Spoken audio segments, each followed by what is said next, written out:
बंधु मैंने आपणकर जदि कर्कट राशि होइथाय तेबे एही भिडियोटी को थरे मात्र शेष पर्यंत निश्चय देखंतु। कर्कट राशि व्यक्ति विशेष मानकर जीवन एही सरस्वती पूजा परठारु बदलिबाको जाउछि, कारण ग्रह नक्षत्र मानकर चलन रे एक बहुत बड़ परिवर्तन हेबाको जाउछि, जहा द्वारा आपणक जीवन रे चलीथिबा समस्त दुख कष्ट एवं समस्यार अंत हेबाको जाउछि एवं पुणी थरे खुशी फेरिबाको जाउछि। बुध एवं सूर्यंकर राशि परिवर्तन हेबाको जाउछि। तो एही सरस्वती पूजा ठारू आपणक जीवन रे चालुथिबा समस्त दुख कष्टर अंत हेबाको जाउछि, पुनर्बार आपणक जीवन रे खुशी फेरिबाको जाउछि। एही सरस्वती पूजा ठारू आपणक जीवन रे कोन सब बड़ परिवर्तन हेबाको जाउछि एहा जानिबा पूर्वरु जदि आपणकर मध्य कर्कट राशि होइथाय तेबे भिडियोटी को लाइक करी चैनल टी को सब्सक्राइब करि दियंतु एवं कमेंट बॉक्स रे भक्ति एवं श्रद्धार सहित जय मां सरस्वती निश्चय लिखंतु। तो बंधु मैंने एबे आसंतु जानि नेबा एही सरस्वती पूजा परठारु अर्थात फेब्रुआरी मासरे आपणक जीवन रे केउ सब परिवर्तन हेबाको जाउछि, आपणक जीवन रे केउ सब घटना गुडिक घटिबाको जाउछि। तो बंधु मैंने आसंतु आरंभ करिबा आजिर एही कार्यक्रम को, जहा कि जन्म राशि एवं चंद्र राशि उपरे आधारित अटे। तो राशि चक्रर 12 गोटी राशि मध्यरु चतुर्थ राशि हेउछि कर्कट राशि एवं कर्कट राशि अधिपति हेउछन्ति चंद्रमा, जे कि प्रति 2 दिन रे निजर राशि परिवर्तन करिथांती। तो मासर आरंभ रे आपणक कुंडलीर तृतीय भाव रे विराजमान रहिबे केतु, सप्तम भाव रे विराजमान रहिबे सूर्य एवं बुध, अष्टम भाव रे विराजमान रहिबे शनि, नवम भाव रे विराजमान रहिबे राहु एवं शुक्र, एकादश भाव रे विराजमान रहिबे देवगुरु बृहस्पति एवं आपणकर द्वादश भाव रे विराजमान रहिबे मंगल। तो बंधु माने सर्वप्रथमे आसंतु जानि नेबा आपणकर स्वास्थ्य किपरि रहिबो ए फेब्रुआरी 2025 रे। तो बंधु माने कुंडलीर प्रथम भावटी होइथाय आपणकर स्वास्थ्यर भाव, आपणक इम्यूनिटी सिस्टम रो भाव। तो आपणकर प्रथम भावर अधिपति हेउछन्ति चंद्रमा, जे कि प्रति 2 दिन रे निजर राशि परिवर्तन करिथांती। तो आपणकर एकादश भावरे विराजमान अछन्ति देवगुरु बृहस्पति, सूर्य आपणकर सप्तम भावरे अछन्ति एवं मंगल आपणकर द्वादश भावरे अछन्ति। तो 13 फेब्रुआरी परे सूर्य आपणकर अष्टम भाव को चलन करिवे। तो एही मासरे आपणकर दांत संबंधित किछिटा समस्या देखा देई पारे एवं आपण एही मासरे बहुत अधिक हार्ड वर्क करंतु नाही, कारण एहार खराब प्रभाव आपणकर शरीर उपरे पड़िबो एवं एही मासरे आपणकर बेक एवं कांधरे मध्ये आपण जंत्रणा अनुभव करि पारंती एवं एही मासरे आपण अधिक यात्रा किंबा दूर यात्रा करंतु नाही, कारण एही मासरे आपणकर सूर्य दुर्बल स्थिति रे रहुछंती एवं मंगल मध्ये आपणक कुंडली रे दुर्बल स्थिति रे रहुछंती। तो आपनको मुंड बिंधा भली समस्या मध्ये देखा देई पारे, कांधरे जंत्रणा बेकरे जंत्रणा ए सब देखा देई पारे, आपनकर कॉन्फिडेंस लेवल मध्ये डाउन होई पारे, आपनकर इम्यूनिटी सिस्टम फेब्रुआरी मासरे डाउन रहिबो। तो आपण जेउ भी कार्य करूछंती आपण जेतिकी पारिबे सेतिकी ही करंतु, निज ऊपर आपण अधिक प्रेशर दियंतु नाही, निजको आपण रेस्ट देकी काम करंतु। तो फेब्रुआरी मासरे आपनको निज स्वास्थ्यर जत्न नेबार अछि, तेबे सेमिति किछि बड़ समस्या जदियो नाही, एही सब छोट छोट समस्या को आपनको ध्यान रखिबार अछि। एबे आसंतु जानिबा आपनकर शिक्षा क्षेत्र किपरि रहिबो फेब्रुआरी 2025 रे, विद्यार्थी मानक पई किपरि रहिबो एही फेब्रुआरी मासटी। तो बंधु माने कुंडलीर पंचम भावटी होइथाय शिक्षार भाव एवं आपनकर पंचम भावर अधिपति हेउछन्ति मंगल, जे कि आपनकर द्वादश भावरे विराजमान अछन्ति एवं संपूर्ण मासटी आपनकर द्वादश भावरे ही विराजमान रहिबे।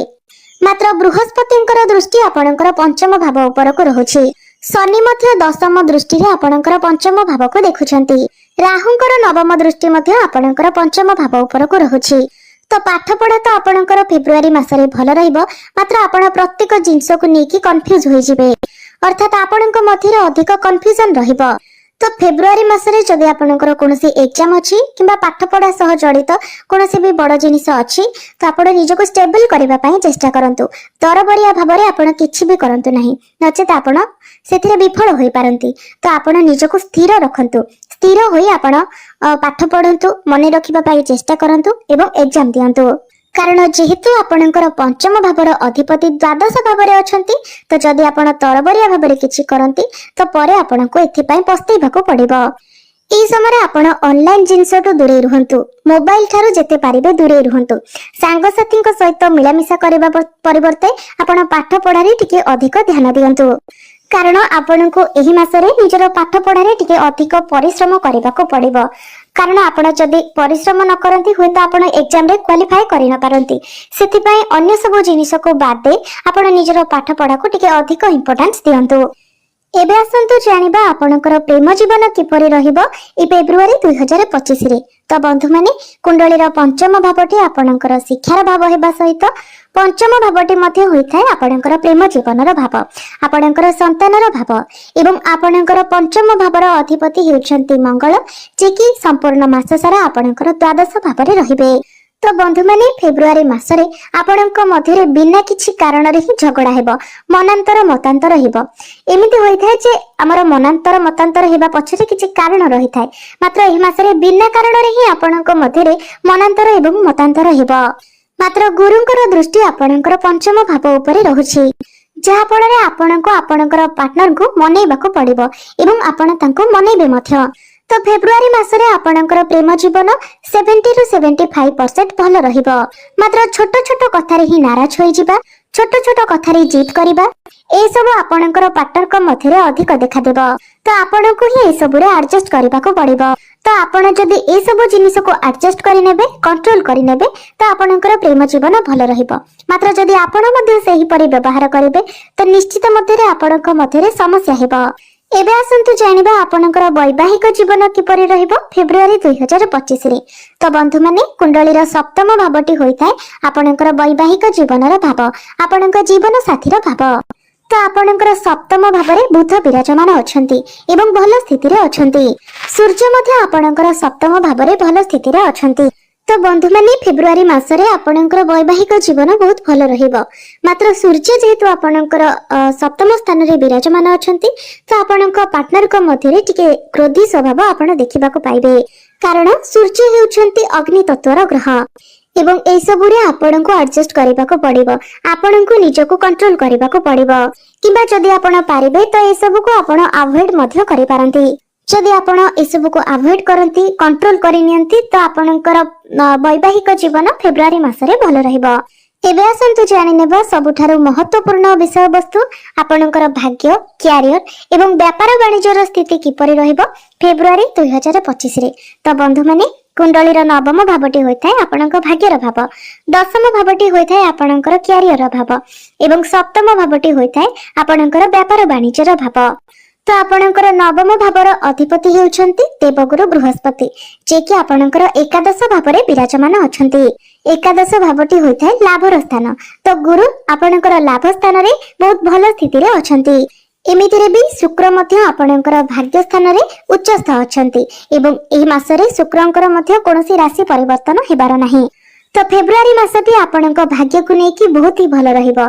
आपणक संपूर्ण रूप रे आपणक भाग्यर साथ मिलिबो। तो फेब्रुआरी मासरे जदि आपण कोनोसी बड़ कार्य आरंभ करबा पई चाहुछंती, कोनोसी बड़ कार्य रे हाथ देबा पई चाहुछंती, किछि बड़ इन्वेस्टमेंट करबा पई चाहुछंती, शेयर मार्केट, ट्रेडिंग एवं मार्केटिंग ए सब रो किछि करबा पई चाहुछंती, कोनोसी बड़ जिनिस आपण किना किनी करबा को चाहुछंती, किबा कोनोसी शुभ मांगलिक कार्य आयोजन करबा पई चाहुछंती, किबा आपणकर कोनोसी मीटिंग किबा डील रहिछि, तो ए सब प्रत्येक क्षेत्र रे निश्चित रूप रे आपणको सफलता मिलिबो। फेब्रुआरी मासटी आपणकर सफलतार मास अटे। प्रत्येक कार्य रे आपणको आपणकर भाग्यर संपूर्ण साथ मिलिबो। एबे आसंतु जानिबा आपणकर क्यारियर किपरि रहिबो फेब्रुआरी 2025 रे। तो बंधु माने दशम भावटी होइथाय आपणकर क्यारियर भाव एवं आपणकर दशम भावर अधिपति हेउछन्ति मंगल, जे कि आपणकर द्वादश भावरे विराजमान अछन्ति एवं एही मासरे अर्थात फेब्रुआरी मासरे मंगलकर कोनोसी राशि परिवर्तन मध्य हेबार नाही। संपूर्ण मासटी मंगल आपणकर द्वादश भावरे रहिबे। शनिकर दृष्टि मध्य आपणकर दशम भाव उपरे रहुछि। तो फेब्रुआरी मासरे आपणक उपरे कार्यभार अधिक रहिबो। आपणक निज काम सहित हुएत आपणक आपणक सहकर्मीकर कोनोसी कार्य मध्य करिबाको पड़ि पारे। आपणक टार्गेट अधिक आसी पारे। एहा सहित बेले बेले आपणकर काम करिबाको मन लागिबो नाही। कारण मंगल जेहेतु आपणकर द्वादश भावरे अछंती, तो आपणकर मन डाइवर्ट रहिबो। काम कार्य रे सेतेटा मन आपणकर लागिबो नाही। हुएत आपण निज इच्छा रे काम करिवे, नचेत काम को आपण इग्नोर करिवे। तो एही मासरे अर्थात फेब्रुआरी मासरे आपणक मध्ये आलस्य देखा देबो एवं चाकरी क्षेत्र रे परिवर्तनर चिंताधारा मध्ये आपणकर मन को आसीबो। ଏବେ ଆସନ୍ତୁ ଜାଣିବା ଆପଣଙ୍କର ବ୍ୟାପାର ବାଣିଜ୍ୟ କିପରି ରହିବ ଫେବୃଆରୀ 2025 ରେ। ତ ବନ୍ଧୁମାନେ ବିଜନେସ୍ ତ ଆପଣଙ୍କର ଠିକ୍ ଠାକ୍ ରହିବ, ମାତ୍ର 13-14 ଫେବୃଆରୀ ପରେ ଆପଣଙ୍କର ବିଜନେସ୍ ଟିକେ ଭଲ ରହିବ, ମାତ୍ର ବିଜନେସ୍ ରେ ଟିକେ ଅପଡାଉନ୍ ମଧ୍ୟ ରହିବ ଏବଂ ବିଜନେସ୍ ରେ ଆପଣ ନିଜର ବାଣୀ ଉପରେ ନିୟନ୍ତ୍ରଣ ରକ୍ଷା କରିବା ଉଚିତ। ତ 13-14 ଫେବୃଆରୀ ପୂର୍ବରୁ ଆପଣଙ୍କର ବିଜନେସ୍ ଭଲ ରହିବ ଏବଂ 13-14 ପରେ ଆପଣଙ୍କର ବିଜନେସ୍ ଟିକେ ଡାଉନ୍ ହୋଇପାରେ, ଅପଡାଉନ୍ ଦେଖା ଦେଇପାରେ। ତ ସେଥିପାଇଁ ଆସନ୍ତୁ ଜାଣିନେବା କିଛି ପ୍ରତିକାର, ଯେଉଁ ପ୍ରତିକାର ଗୁଡିକ କରିବା ଦ୍ୱାରା ଏହି ମାସରେ ଆପଣଙ୍କର ଯାହାବି କିଛି ଅଶୁଭତ୍ୱ ରହୁଛି, ଯାହାବି କିଛି ସମସ୍ୟା ରହୁଛି ସେସବୁ ଦୂର ହୋଇପାରିବ ଏବଂ ଆପଣଙ୍କୁ ଅଧିକ ଶୁଭ ଫଳ ପ୍ରାପ୍ତି ହୋଇପାରିବ।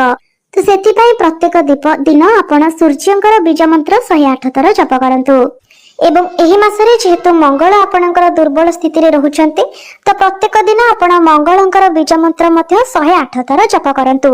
ପ୍ରତ୍ୟେକ ଦିନ ଆପଣ ହନୁମାନ ଚାଳିଶାର ପାଠ କରନ୍ତୁ ଏବଂ ପ୍ରତ୍ୟେକ ଦିନ ଆପଣ ଚନ୍ଦ୍ରମାଙ୍କର ବୀଜ ମନ୍ତ୍ର ମଧ୍ୟ 108 ଥର ଜପ କରନ୍ତୁ। ତେବେ ବନ୍ଧୁମାନେ ଆପଣଙ୍କର ଜୀବନ ମଙ୍ଗଳମୟ ହେଉ, ଏହା ହିଁ ଈଶ୍ୱରଙ୍କ ନିକଟରେ ମୋର ପ୍ରାର୍ଥନା। ଧନ୍ୟବାଦ।